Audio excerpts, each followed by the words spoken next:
2355 Saya dari Prodi S1 Teknik Informatika. Baik, saya akan menjelaskan tentang logika proposisi guna untuk memenuhi tugas akhir matematika distrik dengan dosen pengampu Ibu Hidayati Rusmadi SP M.Com. Kita akan melanjutkan ke dalam materi, yaitu pengertian logika proposisi. Apa sih itu logika proposisi? Logika proposisi adalah cabang logika yang menghubungkan antara pernyataan proposisi. Pernyataan proposisi adalah pernyataan yang dapat dinyatakan benar atau salah.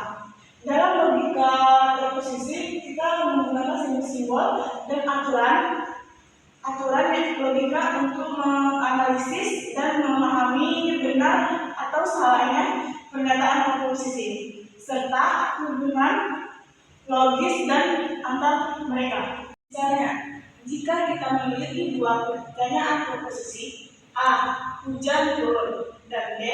Jalanan basah.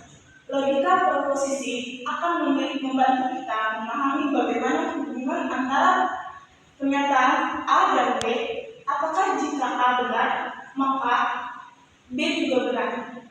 Atau sebaliknya. Logika proposisi sangat penting dalam berbagai disiplin ilmu seperti matematika, ilmuasal, dan ilmu komputer karena membantu kita dalam berpikir secara logika dan analitis.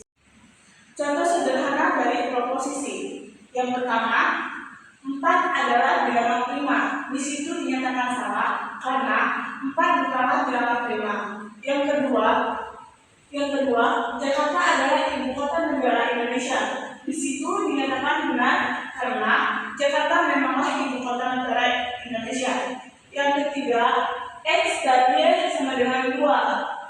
Di situ dinyatakan salah karena X ditambah Y itu sebenarnya XY. Itu proposisi. Proposisi terdiri atas beberapa unsur penting. Yang pertama, ada subjek, hal yang tentangnya pengakuan atau pengingkaran ditujukan. Subjek dalam proposisi disebut subjek logis.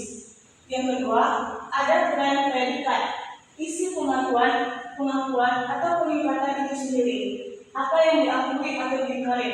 Predikat dalam sebuah proposisi adalah predikat logis. Yang ketiga, ada kopula, penghubung antara subjek dan predikat dan sekaligus memberi bentuk pengakuan atau pengingkaran. Proposisi terbagi menjadi beberapa macam, yaitu proposisi bentuk. Proposisi tunggal, contohnya 1. Semua makhluk hidup pasti hidup bernafas. Yang kedua, semua orang yang terlihat bahagia dari ini.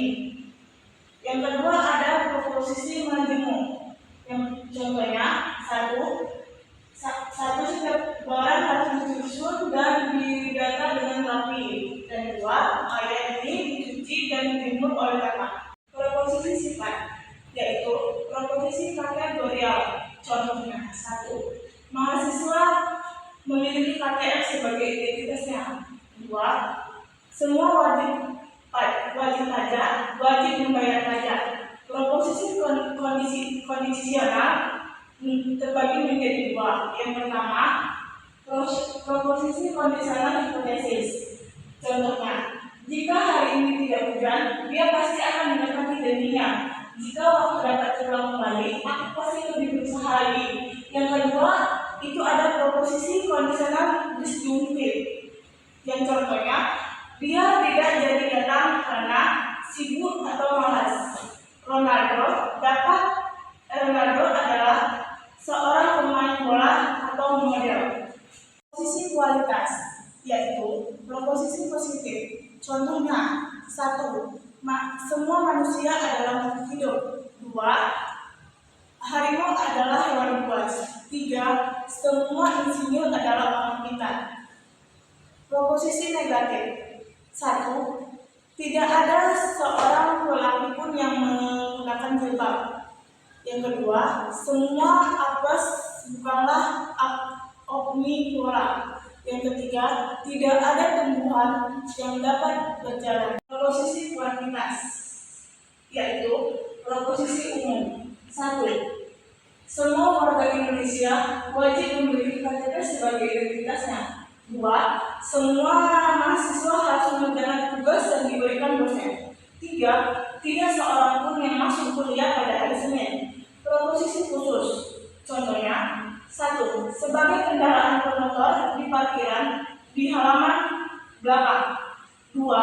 Sebagai mahasiswa pulang ke kampung halaman untuk menghabiskan liburnya. 3. Sebagai Pulau Jawa adalah Jawa Barat. Proposisi terbagi menjadi 5, yaitu 1. Negasi. Negasi atau ikrar adalah operasi yang dikenakan hanya pada sebuah pernyataan. Seperti tabel yang ada di sini, jika P adalah false, maka negasinya adalah true. Jika P adalah true, maka negasinya adalah false. Sebagai contoh, jika Q sebuah bilangan prima adalah bilangan ganjil, maka negasi Q tidak benar semua bilangan prima adalah bilangan ganjil. Atau bisa juga kita sebut dengan beberapa bilangan prima bukan bilangan ganjil. Yang kedua, ada konjungsi. Konjungsi suatu pertanyaan majemuk yang dibentuk dengan cara menggabungkan dua pernyataan tunggal dan memakai kata perangkai yang disebut konjungsi. Dinotasikan tanda atau titik. Contoh, P. Bandung ibu kota Jawa Barat. Q. 3 ditambah 7 adalah 10. P atau Q. Bandung ibu kota Jawa Barat dan 3 tambah 7 adalah 10. 3. Disjungsi. Disjungsi adalah dua buah pernyataan tunggal digabungkan dengan kata-kata atau maka pernyataan majemuk yang diperoleh disebut disjungsi. Dinotasikan dengan tanda dan yang merupakan huruf pertama dari kata false. Contoh, P. Paus adalah mamalia, pernyataan bernilai benar. Q. Paus adalah herbivora, pernyataan bernilai salah. P dan Q. Paus adalah mamalia atau herbivora, pernyataan ini bernilai benar. 4. Implikasi. Operasi implikasi adalah penggabungan dua pernyataan tunggal yang berbentuk jika P maka Q. Operasi implikasi dilambangkan dengan P jika P maka Q.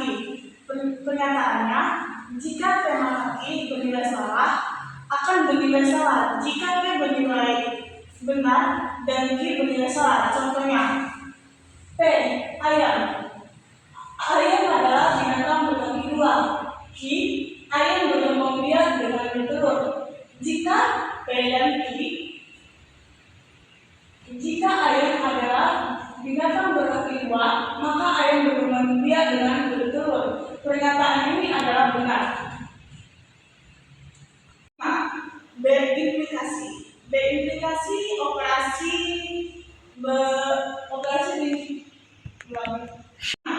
biimplikasi.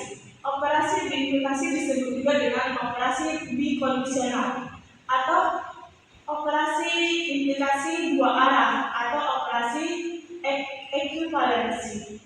Operasi ini bisa dibaca jika dan hanya jika. Operasi biimplikasi dinotasikan dengan jika dan hanya jika. Contoh, P. Indonesia anggota ASEAN. Q. Filipina anggota ASEAN. Jika dan hanya jika P dan Q, Indonesia anggota ASEAN jika dan hanya jika Filipina anggota ASEAN. Sekian presentasi dari saya. Jika ada kesalahan, mohon maaf. Wassalamualaikum.